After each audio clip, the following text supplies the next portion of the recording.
tenemos que apegarnos a 3 principios: no mentir, no robar y no traicionar. ¡Viva México!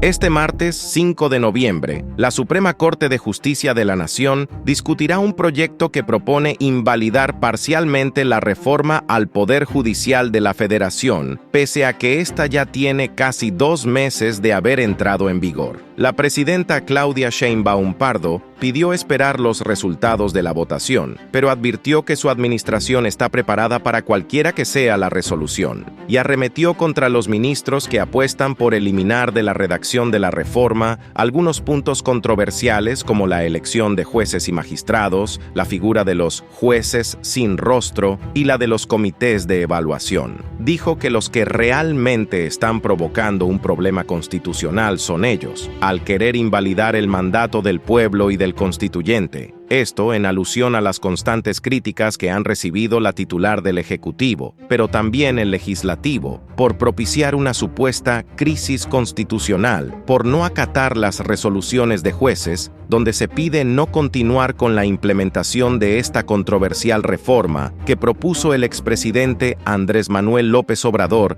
en febrero pasado. Muchas gracias, presidenta. Nancy Gómez de Sin embargo. La Corte, como mencionaba en el video, pues mañana va a discutir lo de la reforma al Poder Judicial, pese a que la semana pasada se aprobó esta reforma en materia de inimpugnabilidad de las reformas constitucionales. Ya tendrá una ruta trazada si la Corte decide cambiar algunas modificaciones de esta reforma al Poder Judicial. Primero, de acuerdo con distintos constitucionalistas que trabajan cerca de nosotros y al mismo tiempo con la propia consejera jurídica, formalmente deberían retrasar la decisión dada la publicación en el Diario Oficial del cambio constitucional, en donde el artículo o el inciso 1 del artículo 61 de la Ley de Amparo hoy es constitucional. Ese es el primer tema, vamos a esperar qué dice la Corte hoy o qué dice el día de mañana. Segundo, si ellos insisten en decidir el día de mañana, yo creo que vale la pena, y esto es muy importante, que todas y todos sepamos que quien está cometiendo una falta es la Corte. Es muy importante que lo conozca el pueblo de México. Es decir, la Corte recibe un amparo de partidos políticos que no tienen personalidad jurídica, primer problema, para poder presentar estos amparos. Segundo, porque son partidos políticos que en todo caso se rigen por las leyes electorales y en todo caso debería de ser ante el Tribunal Electoral del Poder Judicial de la Federación. Segundo, no podrían haberlo recibido por lo que decía la Ley de Amparo, pero ahora que es constitucional que el amparo no puede ser parte de la revisión de una reforma constitucional, pues deberían tomar esto en cuenta. Y tercero, ya fue publicada la reforma constitucional. Entonces, están legislando sobre una reforma constitucional. ¿A quién le corresponden las reformas constitucionales? Al legislativo, al constituyente. ¿Quién es el constituyente en México? Las 2/3 partes de la mayoría en la Cámara de Diputados, las 2/3 partes de la mayoría en la Cámara de Senadores y la mayoría de los congresos locales. A ellos les corresponde cambiar la Constitución. Eso lo dice claramente la Constitución de la República. Lo que quiere hacer ahora la Corte es legislar, cambiar lo que ya es una resolución del constituyente. Es decir, la Corte se está sobrepasando sobre sus funciones. Yo no me quiero adelantar. Claro que tenemos un plan que no pone en riesgo nada. Tenemos, por supuesto, un plan, sea que decidan a favor o que decidan en contra. ¿Quién está provocando un problema constitucional? Porque ni siquiera le quiero llamar crisis, porque así le llaman nuestros adversarios. ¿Quién lo está provocando? La Corte. O sea, porque ahora resulta que la presidenta de la República dicen que está provocando una crisis constitucional. O sea, ¿cómo? De nuevo el recuento. El presidente López Obrador envía una reforma a la Constitución el 5 de febrero de 2024. Es parte de la discusión del proceso electoral. Se gana la elección. Y el número de diputados y senadores, esto es muy importante, lo decide el INE y el Tribunal Electoral a partir de una fórmula, a partir de quienes ganaron la mayoría y de una fórmula que está establecida claramente en la Ley de Procedimientos Electorales. Siguen el mismo procedimiento que se siguió en el 2021, en el 2018, en el 2015, porque ya ven que hablan de la sobrerepresentación, ¿no? Se siguió lo que dice la ley. Hay elecciones, gana la mayoría calificada el movimiento del que somos parte, el movimiento de la Cuarta Transformación. ¿Qué hace el Congreso? Abre una discusión de más o menos un mes en todo el país por si hay alguna propuesta adicional sobre la que envió el presidente. Llega el nuevo Congreso y vota la reforma constitucional. La Cámara de Diputados gana más de las 2/3 partes. La Cámara de Senadores gana 2/3 partes. Y luego la mayoría de los congresos estatales votan a favor de la reforma al Poder Judicial. Se valida la reforma constitucional en el Congreso, tal cual lo dice la Constitución, se lo envían al presidente López Obrador para que lo publique en el Diario Oficial de la Federación y lo publica el 15 de septiembre del 2024. Reforma constitucional publicada en el Diario Oficial siguiendo todas las reglas establecidas por la Constitución y las leyes.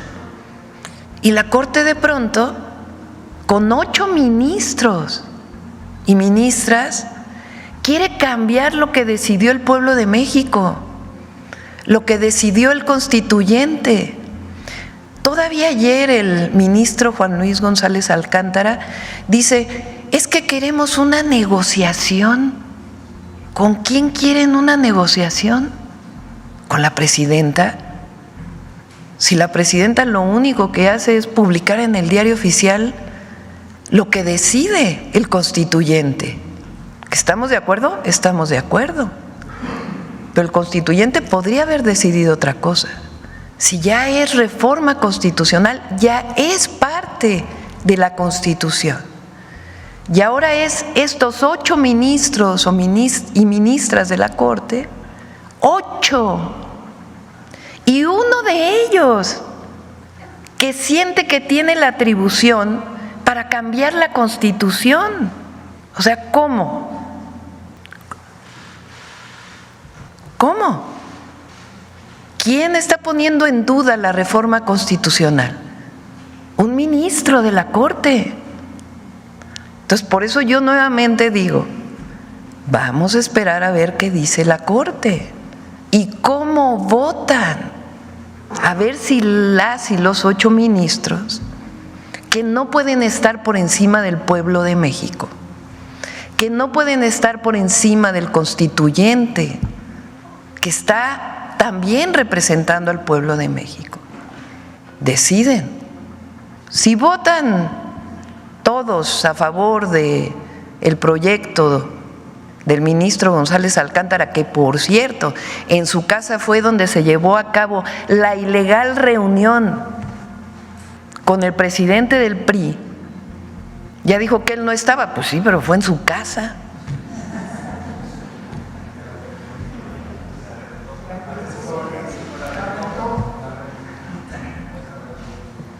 Bueno, este ministro, que la verdad, con todo respeto, ¿dónde quedaron sus principios constitucionales? Entonces, esta persona quiere poner en duda la reforma constitucional. Bueno, vamos a ver qué dicen los 8. Entonces, vamos a esperarnos. Pero tiene que quedar muy claro que 8 ministros no pueden estar por encima del pueblo de México. Y que quien está poniendo en duda la reforma constitucional, que ya es parte de la Constitución, no es la presidenta de la República, son los 8 ministros y ministras.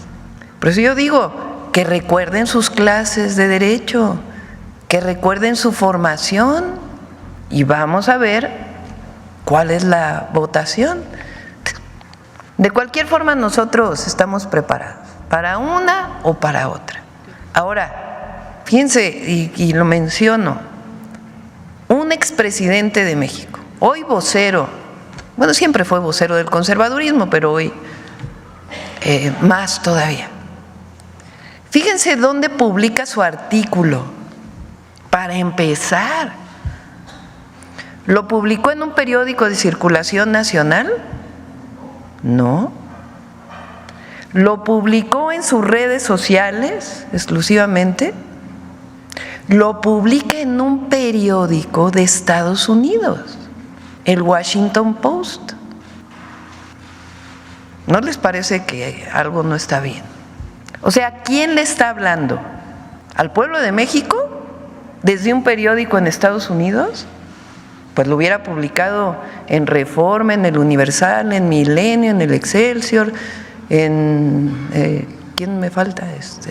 Proceso, el Heraldo, cualquiera, y no lo hablo por mal, sino sencillamente porque son periódicos que, aunque son metropolitanos, la mayoría de ellos son los periódicos de la vida nacional. No lo publica en un periódico nacional, lo publica en el Washington Post. Entonces, ¿a quién se dirige? Pues a los estadounidenses, ¿no? O al gobierno de Estados Unidos, o a la política de Estados Unidos. Bueno, él privatizó los ferrocarriles a extranjeros. ¿Qué decía López Mateos en su carta al pueblo de México cuando nacionalizó la industria eléctrica? A ver si lo tienen por ahí. El presidente lo puso aquí varias veces. Él quiso privatizar. Bueno, es el artículo del Washington Post, miren, váyanse al final. Es ampliamente aceptado que la elección de jueces por voto popular socava la imparcialidad, independencia e integridad judiciales, pilares de un sistema jurídico justo y equitativo. Estoy hablando como hablaban los presidentes de entonces.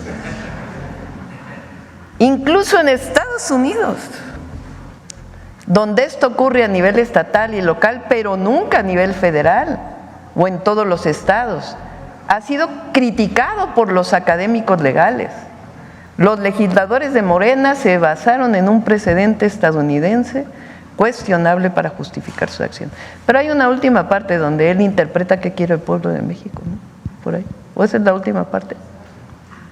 Bueno, él cambia la Constitución, quita a todos los ministros y ministras, ministros creo que eran entonces puros hombres, y elige a 11, él en alianza con el PAN y con el PRI, y ahora nos dice que eran independientes, súper independientes,